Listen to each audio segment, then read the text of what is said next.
उत्तर नागपूरच्या एनआयटीला आलाय, काय प्रश्न आहे? मी नेहा राकेश निकोसे, प्रभाग 2 माजी नगरसेविका आहे। आज तुम्ही इथे बघता की हे ढोल ताशा वाजवून हे कोणाच्या लग्नामध्ये या रिसेप्शनमध्ये अशा ठिकाणी नाही आले। हे आम्ही आलेलो आहे एनआयटी मध्ये ह्या अधिकाऱ्यांना जागा करण्यासाठी। झोपीतून जे कुंभकर्णी नींदमध्ये झोपलेले आहे त्या अधिकाऱ्यांना जागा करण्यासाठी आम्ही हे ढोल ताशे आणलेले आणि तुम्ही बघितलेले हे जी जनता आलेली आहे ही पैशाने विकत घेतलेली जनता नाही आहे। हे खरोखर त्रासलेली जनता आहे जी इथपर्यंत आलेली आहे। या लोकांना आज पाहता एनआयटी आहे।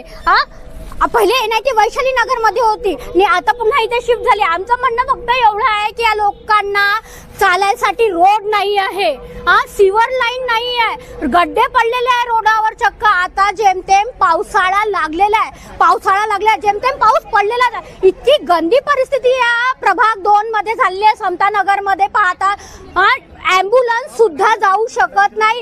एनी टाइम दैनंदिन जीवनात जे आपल्याला आवश्यक वस्तू आहे, रोड पाणी, ह्या सुद्धा या आवश्यक वस्तूला ह्या जनता त्रासलेली जनता आहे। मग ही एनआयटी कशासाठी बसलेली आहे याचं उत्तर आम्हाला आज आम्ही यांना मागायला आलेलो आहोत। एवढी त्रासलेली जनता आहे, ॲम्ब्युलन्स नाही जाऊ शकते, पूर्ण ऍक्सिडेंट होत आहे, रोज ऍक्सिडेंट होत आहे। रोज इथल्या एका तरी बाईचं, इथल्या प्रत्येक बाईचं, घरातल्या एका तरी व्यक्तीचा ऍक्सिडेंट रोज होत आहे। रोज लहान मुलांना जाण्यासाठी तिथे कुठची परेशानी आहे?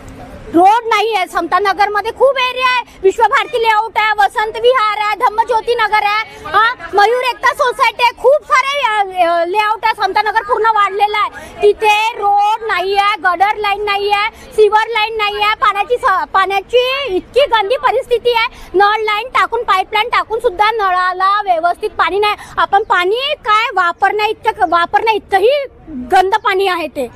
तुमची मागणी इथे नाही झाली तर काय करणार आहे? हे बघा, हे अधिकारी ह्याच लोकांच्या टॅक्सच्या पैशानं अधिकाऱ्याला पेमेंट होते, हे काही आपल्या घरातून देत नाही। मग यांना या लोकांच्या परेशानी, समस्या, रोड आहे, सीवर लाईन आहे, या समस्या सोडवायला काय होते? हे आपल्या घरातून पैसे नाही देत, हे यांच्याच टॅक्सचा पैसा आहे जो या लोकांची मागणी पूर्ण करायला पाहिजे या लोकांनी। आणि हे कुंभकर्णी मध्ये झोपलेले अधिकारी यांना म्हणून आज हे ढोल ताशा यांच्यासाठीच वाजलेला आहे की यांनी आता तरी जागा व्हा, आता तरी पावसाळा येत आहे। काय होत आहे ना, मागच्या महिन्यात आम्ही मोठा सिव्हिल लाईन एनआयटी मध्ये आम्ही गेलो, तिथल्या सभापती साहेबांनी आम्हाला आश्वासन दिलं की नाही, ह्या पावसाळ्यात तुमचा रोड काय, तुमचं सीवर लाईन काय, सगळी समस्या दूर होऊन जाईल। इव्हन नाही रोड झाला तर कच्चा मुरुम तरी आमच्या घरापर्यंत येईल, पण ते सुद्धा फक्त आम्हाला आश्वासन दिलेलं आहे। ते एक तरी त्यांनी आपली बोललेली एक तरी अट पूर्ण केलेली नाही आहे। एवढी अशी हे आश्वासन देणारी हे अधिकारी फक्त पैसा घेऊन एसी मध्ये झोपणारे लोक, हे एकही कामात आलेले नाहीये ना, लोकांच्या घरापर्यंत ना लोकांची समस्या पूर्ण केलेली आहे लोकांनी। हे बिचारे लोक असेच रोज मारून राहिले हे लोक। भाऊ, मी राकेश निकोसे, आमच्या समता नगर, कबीर नगर, बाबादीप नगर हे एनआयटीचे एरिया आहे, पण कोणी अधिकारी येऊन बघत पण नाही। याला पुष्कळ वेळा, 1000 वेळा यायला जाऊ सांगितलं, साहेब आता करून देतो, आता फंड येणार आहे, म्हणजे 5 वर्ष झाले फंडच येत नाही याच्या इकडे ना, काही नाही होत।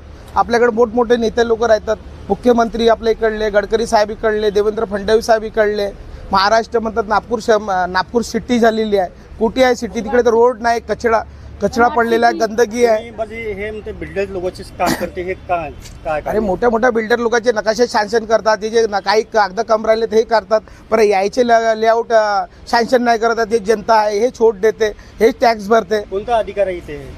अधिकारी कोणता इथे? आता पहिले कमलेश टेंभुर्णे होते, आता राऊत म्हणून कोणी तरी नवीन अधिकारी आले। आता वेळेवरच त्याला एरिया नाही माहीत, काही नाही माहीत आहे, ते काय करतील आता वेळेवर? आता 8 दिवस झाले आले आहेत, वरसादीच्या कोटी मुरुम लागते, काय कोटी गड्डे आहेत ते त्याला काहीच माहीत नाही ना। अधिकारी सांगत त्याला काका हे जाणीव आहे म्हणून, झोपलेले पुरे अधिकारी आता येतो उद्या येतो, हे असेच बहाणे करतात। पण हे एरियातले लोक त्याला सापचा होते, बिच्छूच्या होते, कोणी येऊन बघत नाही यायला। तुमची मांग पूर्ण नाही झाली? आम्हाला मांग पूर्ण नाही झाली तर आम्ही इथे टेन घालून उपोषणावर बसून तीव्र आंदोलन करू। माझं नाव रोशनी दीपक रामटेके आहे, मी विश्वभारती लेआउटमध्ये राहते आणि आमच्या एरियामध्ये सर सर्वात आधी रोडाची समस्या खूप भयंकर आहे, कारण आता पावसाळा लागला तर आम्हाला इतकी 4 महिने तोंडी समस्या द्यावं लागते। आणि आमच्या घराच्या बाजूला काही प्लॉट खाली आहेत, त्याच्यामध्ये साप सुद्धा आहे सर, मोठे मोठे ते घरामध्ये जातात। आणि गटर लाईनची समस्या पण आहे. त्या मोठे मोठे घरं सगळ्यांची बांधून झाली तर गटर लाईनची समस्या सुद्धा सॉल्व्ह झाली पाहिजे अशी माझी विनंती आहे. काही एरियामध्ये आलेली आहे, काही एरियामध्ये यायची आहे, तर काही लोकांना खूप परेशानी आहे सर. आता सेफ्टी टँक पण बऱ्याचशा लोकांचे भरून गेलेले आहेत, तर त्याचे सुद्धा आम्हाला म्हणजे त्रास सहन करावा लागतो. घरामध्ये घाणेरडं पाणी घुसतं. NIT ऑफिसचं काम होतं तुम्हाला. सर आम्ही NIT मध्ये गेलेलो सर, पण आजपर्यंत आमच्याकडे येत नाही, फक्त आश्वासन देतात ते लोक, पण कामं करत नाहीत. कामं झाले पाहिजे सर, कामं महत्वाचे आहेत. आम्ही सगळं टॅक्स वगैरे सगळं बरोबर करतो ना घराचे, मग आमची कामं झाले पाहिजे सर, बाकी काहीच नाही आमचं म्हणणं. कामं महत्वाचे. आज जो ये NIT पे जो मोर्चा है, जो नई ऑफिस दिख रही है आपको, इनको अपनी ऑफिस बनाने के लिए करोड़ों रुपए का फंड मिलता है, लेकिन समता नगर के काम के लिए, रोड बनाने के लिए, गटर बनाने के लिए इनके पास निधि नहीं है, पैसे नहीं है, ऐसा इनका कहना है. लेकिन आप देख सकते हैं यहाँ पे कितनी बड़ी ऑफिस NIT की तैयार की गई है, लेकिन समता नगर के निवासी जो 5 साल से हम लोग लगातार निवेदन पे निवेदन दिए जा रहे हैं, हमारी फाइल बन जाती है, लेकिन फाइल पे जो बोलते हैं कि हमारे को जो पैसा चाहिए, निधि चाहिए, इनके पास निधि नहीं है, लेकिन इनके ऑफिस बनाने के लिए इनके पास निधि है. और आज हम लोग जो मोर्चा लेकर आए, क्योंकि वहाँ पे जो समस्या है रोड की और गटर की, जो सबसे बड़ी समस्या हमारे नागपुर शहर की समता नगर में, इसके लिए हम लोग इनको निवेदन देने आए. देखिए तो ये बिल्डर लोगों के बीच में नारे लगाए. अभी जो मैं आपको बता रहा हूँ, हम लोग एक बैनर लगाने वाले बाहर, क्योंकि इतना बड़ा कार्यालय इनका यहाँ पे बना है उत्तर नागपुर का, लेकिन इन्होंने अभी तक एक बोर्ड नहीं लगाया. जनता को कैसे पता चलेगा कि ये NIT की ऑफिस है, यहाँ पे गटर का काम होता है, रोड का काम होता है. तो हम लोग एक बोर्ड भी लगाने वाले हैं जिसपे हमने डायरेक्ट लिखा हुआ है कि यहाँ पे सिर्फ बिल्डरों के काम किए जाते हैं, गरीबों के लिए निधि उपलब्ध है और गरीब लोगों का यहाँ आना मना है.